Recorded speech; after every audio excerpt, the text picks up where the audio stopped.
Hello everyone, this is Parrish. Today is Saturday, February 16th, 2013. Time 10:28 p.m. This video is on a very powerful sound I heard from our future. I'm here inside my house. I'm also located in Bedford-Stuyvesant section of Brooklyn.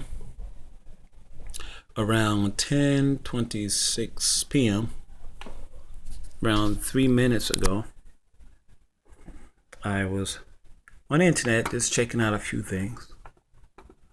Then all of a sudden, I heard a powerful, explosive sound. I interpret the sound as coming from over my house. The sound lasted for, I guess, for maybe a second, and it sounded like, this time around, it sounded like maybe 1,000 thunder claps.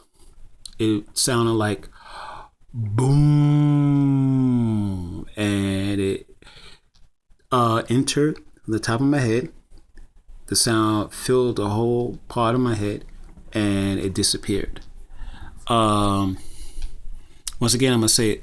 I received a powerful sound from our future, which means I believe a powerful booming sound will be heard one day soon over Brooklyn, New York, in the skies over Brooklyn, New York, pretty soon. Okay, I felt I needed to tell you guys and gals about what I just experienced. Okay, everyone, good night, take care, and sleep well. Bye.